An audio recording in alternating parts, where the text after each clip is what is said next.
नमस्कार. आपल्या सगळ्यांचं मधुरा स्टोरी या आपल्या यूट्यूब चॅनलमध्ये सगळ्यांचं स्वागत आहे. आज आपण ऐकणार आहोत अधुरी प्रेमाची अधुरी कहाणी. तर मित्रांनो, चला लवकर आपलं चॅनल सबस्क्राईब करा, लाईक करा, शेअर करा आणि कमेंट करा. कमेंट करून नक्की सांगा तुम्हाला कशा कशा प्रकारच्या गोष्टी ऐकायला आवडतील. प्रेम. प्रेम म्हणजे ती भावना ज्यात मन हरवून जावं असं वाटतं. मला ही भावना तुमच्याशी शेअर करायची आहे. संध्याकाळ झाली होती. मी माझ्या मित्रांची वाट पाहत होतो. स्टेशनच्या बाहेर आमचा कुठेतरी प्लॅन जायचा होता आणि मी लवकरच पोचलो होतो. काय करावे समजत नव्हते. मी स्टेशनजवळ जाऊन बसलो. मग असे काही घडले की माझ्या आयुष्याला वेगळे वळण मिळाले.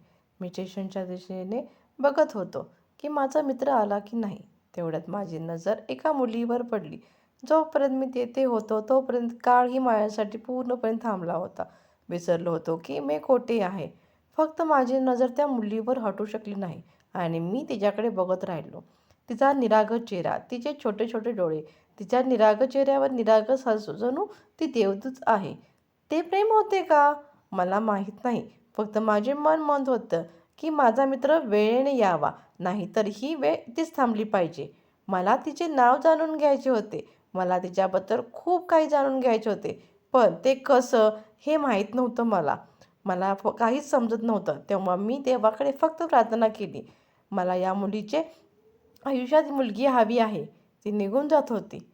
मला तिला नजरेपासून दूर ठेवायचे नव्हते. तिच्याशी बोलायचं होतं. तिच्याशी मैत्री करून माझ्या मनातली गोष्ट सांगायची होती. पण कसं? हाच प्रश्न माझ्या मनात पुन्हा पुन्हा येत होता आणि मला अस्वस्थ करत होता. मला पुन्हा वाटले की ती डोळ्यासमोर जाण्याआधी मला तिचं नाव कळालं तर किती बरं वाटेल. देवाने चमत्कार केला. मागून एक आवाज आला, "प्रिया, मी येते आहे." मग मी मागे वळून बघितलं तर मला तिथून एक हाक मारणारी एक मुलगी दिसत होती. ती तिच्याजवळ गेली. तिला समजले की तिचं नाव प्रिया आहे. मला खूप आनंद झाला आणि त्या मुलीचे आभार मानावेत असे वाटत होते, कारण तिच्यामुळे तिचे मला नाव कळाले. तेव्हाच मी ठरवले की आता माझी माझी बनवायची, तिला माझ्या आयुष्यात आणायची.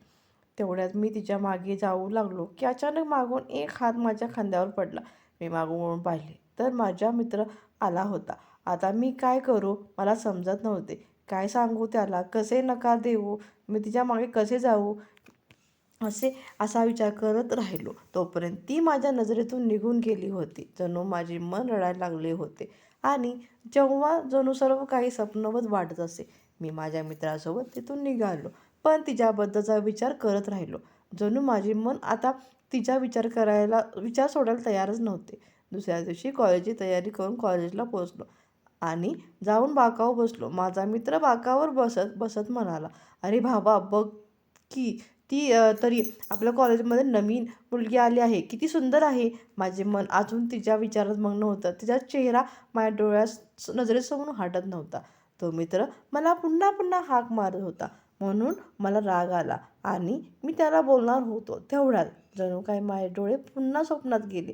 मी पाहिलं की तीच होती. जणू माझ्या आनंदाला काही सीमाच नाही.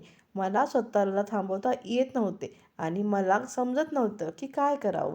मी काय बोलू शकत नव्हतो. मी फक्त माझ्या मित्राला मिठी मारली आणि हसायला लागलो. तेव्हाच मला कळाले की आज पहिल्या दिवशी कॉलेजमध्ये आलेली तीच ती नवीन मुलगी होती. जणू मी हवेत उडू लागलो. मग एके दिवशी मी माझ्या मित्राला सांगितले की तो म्हणाला, "जा आणि तुझ्या मनात काय आहे ते सांग तिला." पण मला भीती वाटत होती की ती मला काय म्हणेल, तिला काय वाटेल. माझे बोलणे ऐकून ती माझ्यापासून दूर जाईल असे मला वाटायचे. मला तिच्यापासून दूर राहायचे नव्हते. मला समजत नव्हतं की कदाचित तिला मीही आवडत असेल, पण ती कधी काही बोलायची नाही आणि मीही काही बोलायचो नाही. दिवस निघून गेले. आम्ही एकत्र राहिलो आणि एक चांगल्या मित्रासारखं बोलायचो. पण तिला काही बोलायची हिंमत माझ्यात नव्हती. वेळ निघून गेली आणि आमचा अभ्यास पूर्ण झाला. पण तरीही माझ्या मनात पहिलं आणि शेवटचं प्रेम तिच्यासाठीच होतं. आम्हा सगळ्यांना वेगवेगळ्या कंपनीत नोकऱ्या मिळाल्या होत्या. म्हणूनच एक दिवस मला असं वाटलं की आता हीच वेळ आहे, मनातले सगळे बोलून टाकावे. उद्या मी उद्या तिच्याकडे जाऊन माझ्या मनातल्या गोष्टी सांगायचे ठरवले.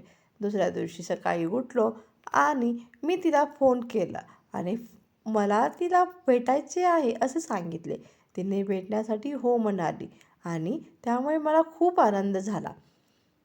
आम्ही एक वेळ ठरवली होती. मी वेळेआधी तिची वाट पाहत होतो. तेव्हा माझी नजर तिच्यावर पडली. तेच कपडे, तेच बॅग, तेच छोटे छोटे डोळे आणि चेहऱ्यावर तेच गोड हसू जणू वाटत होतं. पहिला दिवस तिला मी पहिल्यांदा पाहिलं होतं. ती हळूहळू येत होती. मी फक्त तिला पाहत होतो. मग ती जवळ आली. तेव्हा ती माझ्यासमोर बसली. बस, मी तिला म्हणालो, मला तुझ्याशी काही बोलायचे आहे.